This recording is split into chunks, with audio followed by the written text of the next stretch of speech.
Bonjour pour ce terrain découverte, j'irai randonner chez vous. Aujourd'hui, je suis au parking des Deux Aiguilles, dans un endroit incontournable de la Provence, la monumentale Sainte-Victoire. J'ai rendez-vous avec Elsa qui va nous faire découvrir ces sentiers. C'est un j'irai randonner chez vous, les sentiers d'Elsa à la Sainte-Victoire. Voilà, le spectacle commence déjà depuis le parking avec là-bas, la croix de la Sainte-Victoire.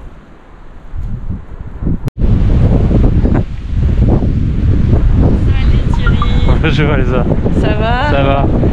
Mais écoute, enchanté de la journée qu'on va passer ensemble et de la découverte que tu vas proposer aussi à mes abonnés. Oui, bah ravi, ouais. Ce magnifique endroit. Oui. Déjà, oui. On en prend plein la vue. Exactement. Voilà. C'était la petite entrée en matière. Voilà. Je savais que ça te plairait. Ah, c'est superbe. Déjà du parking des 2 étoiles, c'est magnifique. Ouais, la face sud est toujours impressionnante hein, quand on la voit.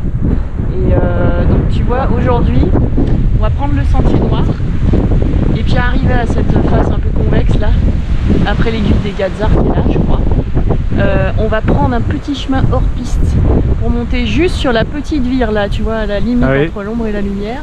On va longer là, on voit la ligne d'arbres. On marche là-dessus. Oh là là. Ensuite, on prend un couloir là pour remonter sur l'aiguille des Gazards là. On arrive en haut. On va se cacher là au nid d'aigle. Normalement, il y a un petit coin abrité. Et après ça, il restera une petite longueur pour aller sur la crête. Et après ça, tu vois la grotte du Garagaï là-bas? Oui, on la voit. Voilà, on descend là. Superbe. Oula. Voilà. On dirait pas qu'il y a des chemins là. Non. Bon, des super programmes. Hein.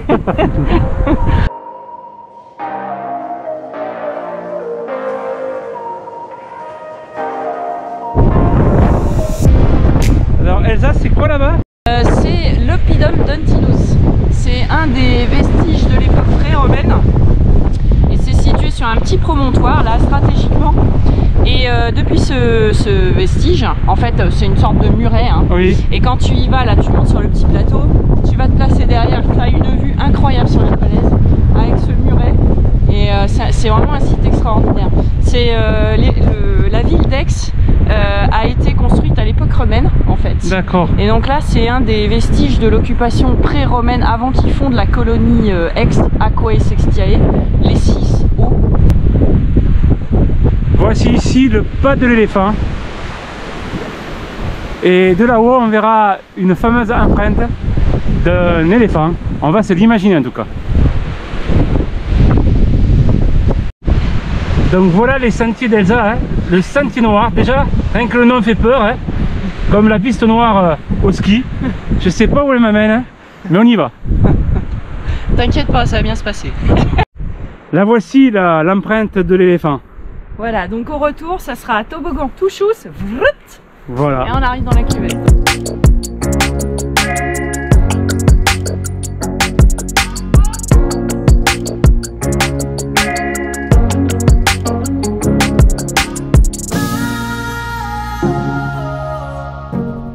Voilà, Elsa, elle me fait grimper. Voilà. C'est vraiment technique, mais c'est super intéressant.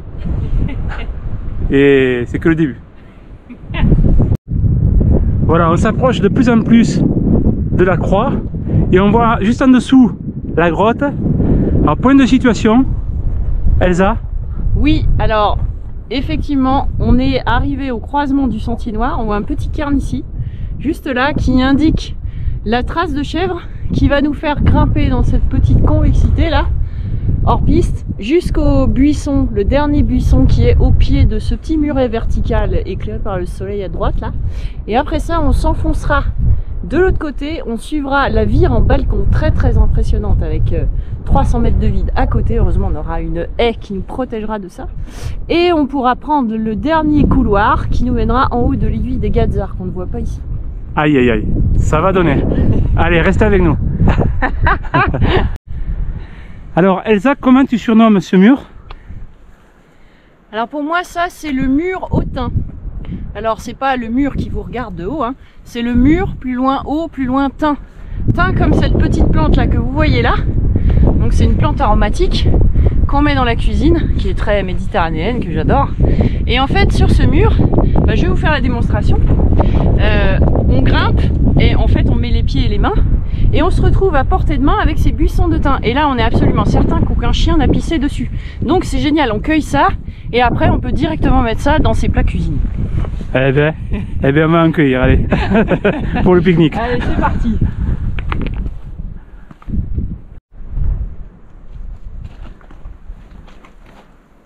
Un bouquetin. Ah non, c'est Elsa.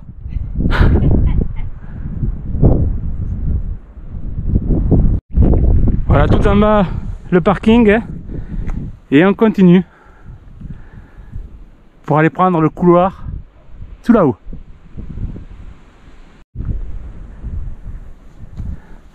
Voilà, on s'engouffre dans le couloir et Elsa juste avant est en train de me dire eh bien qu'attention, il va falloir ouvrir les yeux parce que apparemment c'est magnifique. Exactement. Bah, vous allez voir ça de vos propres yeux. Allez, on va voir ça. Je vous influence pas. Impatient. Alors là, il faut pas avoir le vertige, hein, puisqu'on surplombe de 300 mètres et bien la vallée. Donc, je reste concentré. Je sais pas ce que je fais. Hein. Mais la meilleure vue, elle est.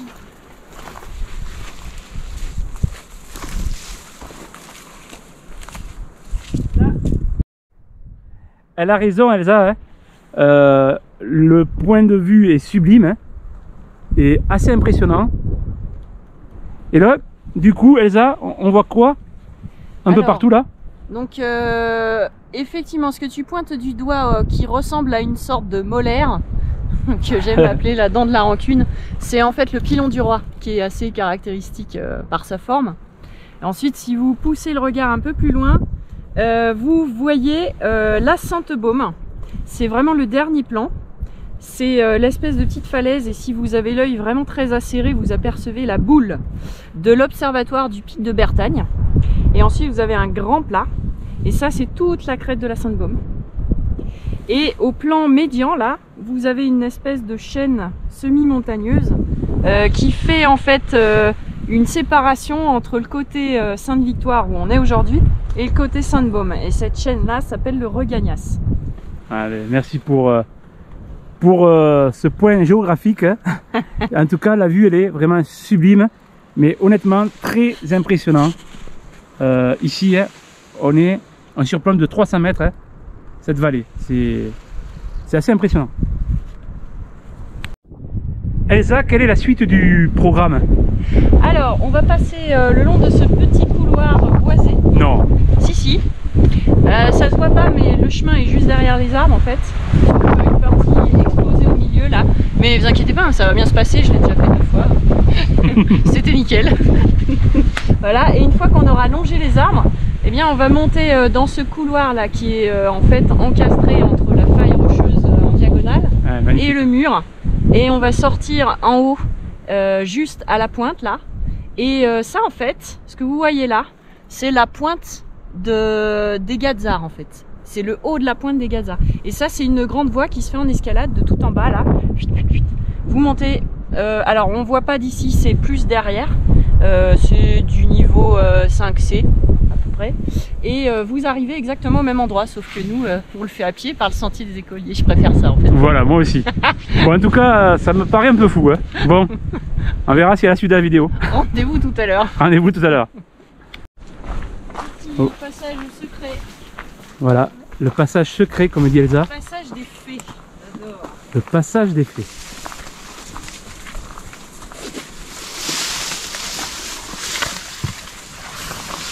Donc le sentier des Cantilènes, la voie des Cantilènes, ici c'est le chemin sur lequel on est. Cantilène en provençal, ça veut dire poète. Et maintenant, bah, vous avez compris pourquoi. Ah ben oui. Eh ben, magnifique, hein, tous ces noms. Les fées, Cantilène, les poèmes. Et voilà ce que nous offre la nature, c'est quand même assez exceptionnel.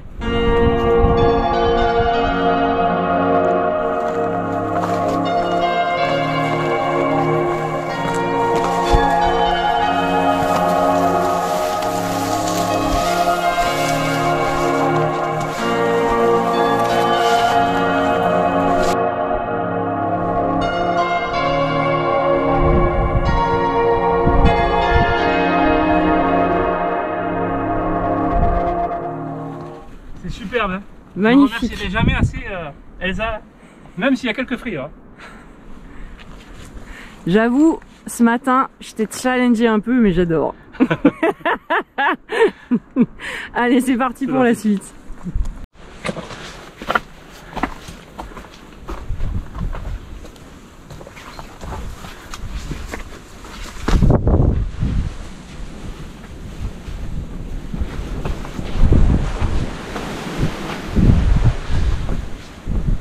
Là, on voit bien la puissance de la falaise. Là. Oh là là. Les belles dalles verticales de la Sainte-Victoire. Ah, c'est magnifique. Voilà, superbe ce couloir, hein, avec ce passage ici là. Magnifique. Regardez ce spectacle. Hein. Magnifique. Et voilà, c'est la pause pique-nique hein, avec Elsa. Après toutes ces émotions, un peu de repos. Et voilà, on est bien là, on est à l'abri du vent. Elsa a décidé qu'on s'arrête ici et elle a raison. Parce qu'à mon avis, là-haut, au niveau de la crête, ça doit souffler. Hein. Exactement, je vais avoir mes petites cornes du diable là. Voilà, et je pense qu'on va être décoiffé. Et en tout cas, là, on est à l'abri. On peut discuter et on est bien au soleil. Et regardez la vue. Hein. Magnifique. Allez, hein, à tout de suite après le repas. Et voilà, on repart. Marche en avant avec Elsa. Elle n'a jamais été aussi près de la crête. Allez, c'est parti. On va digérer en prenant le vent.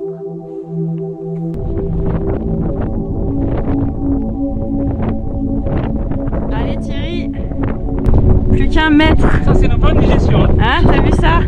Mais et regarde-moi cette vue derrière. Le coup. Ah ouais. Ah ouais, impressionnant. Et derrière nous, eh bien on a toutes les Alpes enneigées, fraîchement enneigées. Ah oui, waouh. Génial hein. Magnifique là. Magnifique. Donc tout à droite c'est les hauts plateaux du Verdon. Ouais. Et ensuite bah, c'est toute la chaîne des Alpes en fait. Elle est superbe. C'est extraordinaire là, on a vraiment une vue.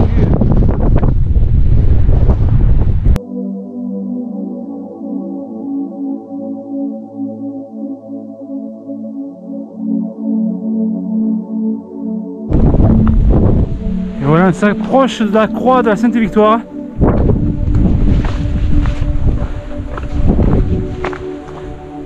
Elle est là.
On arrive où là, Elsa? Alors là, on arrive à la grotte des Hirondelles. Regardez donc, ça. On s'y attend pas, mais le trou est bien là. Ah ouais, quelle surprise. Impressionnant.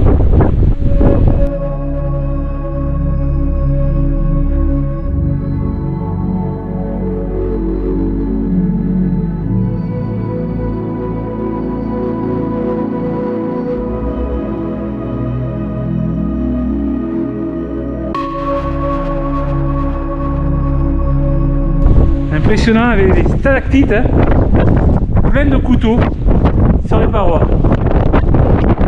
Elsa, elle est fortiche, hein, elle est tout terrain, rien ne lui fait peur.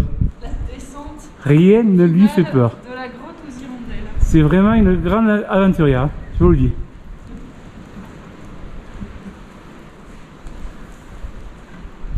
Mais vraiment superbe endroit. Et voilà, elle a fait ça toute sa vie.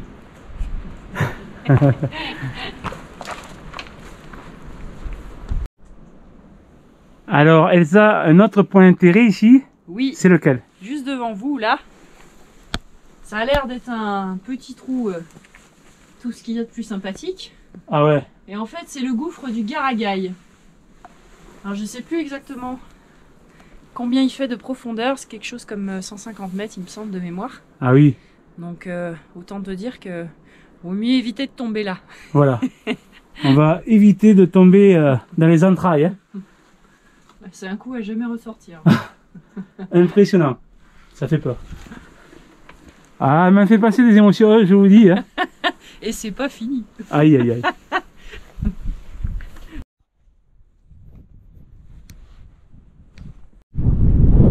Voilà, Elsa, elle s'arrête jamais. Hein. Voilà, elle va me faire passer encore dans un endroit de fou. Hein.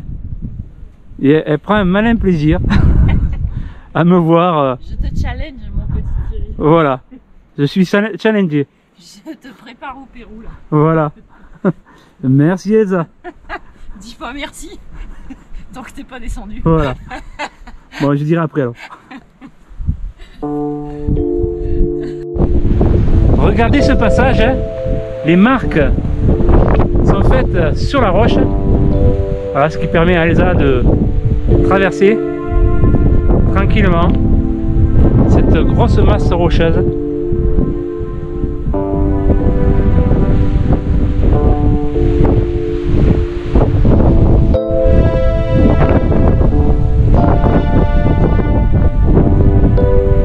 Et on aperçoit la grotte, hein, où j'ai eu beaucoup d'émotions.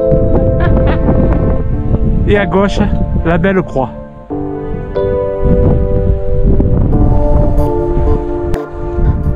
Alors Elsa, apparemment il y a un personnage célèbre, hein, qui a fait la renommée aussi de la Sainte-Victoire. Qui c'est et est-ce que tu peux en parler? Bien sûr. Alors c'est Paul Cézanne, donc c'est un peintre du 19e, et c'est lui qui a rendu la Sainte-Victoire célèbre dans toute la France en fait. Il l'a peinte de pas mal d'endroits, mais toujours en recul, c'est-à-dire que c'était pas un sportif. Vous l'auriez pas vu sur ce genre de sentier, je suis même pas sûre que ça existait à l'époque ces sentiers-là. Et il la peignait du côté d'où on la voit sur Aix, c'est-à-dire on voit toujours un triangle mis en perspective. D'accord. Et donc c'était plutôt de ce côté-là. Et c'était son obsession à lui. Hein. Oui. Il a fait des centaines de versions différentes où on voit la Sainte-Victoire. Et toujours en déstructurant la perspective. C'était un espèce de pionnier sur le changement de vision sur la perspective. Il a vraiment créé quelque chose et à l'époque il était très incompris sur sa peinture, sur son style. Il était très critiqué. Et comme il avait un caractère plutôt solitaire à se renfermer, il n'a pas essayé de communiquer sur ce qu'il faisait. Ce qui fait qu'il s'est retrouvé assez rapidement très isolé, pas du tout reconnu de son vivant. D'accord. Et ses toiles ont pris de la valeur bien plus tard. Ah oui. Voilà. Eh ben, elle est complète, Elsa. Elle est forte. Elle est forte. Merci Elsa pour ces explications.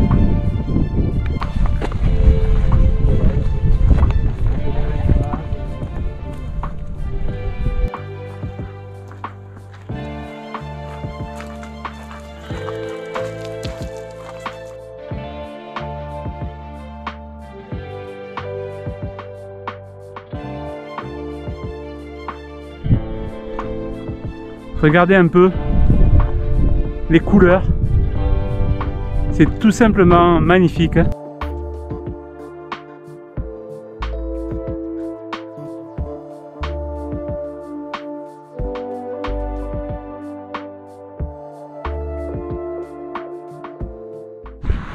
Donc voilà, je voulais t'offrir ça quand même. Ah, merci. C'est pas grand chose. Hein. Oh, bah, tu peux l'ouvrir cool. si tu veux. Merci. C'est quoi? Ah, je sais pas. Non, mais c'est pour te remercier quand même de ton invitation et de cette journée. Tu as pris le temps pour moi. Ah, bah, c'était un plaisir. Donc voilà. Donc, c'est un petit mug. Voilà, c'est un petit mug. Attends, j'arrive pas à ouvrir. Il se laisse pas faire. C'est un mug de l'association de la chaîne. De la chaîne. Oh voilà. Putain, c'est trop cool. Voilà. Bon, je cannibalise le machin, hein, tant pis. Hein. Voilà, avec de belles couleurs. Ouh. Voilà. Donc voilà. Ah bah dis donc, mon thé aura plus le même goût. Un goût de terrain. Voilà, c'est ça.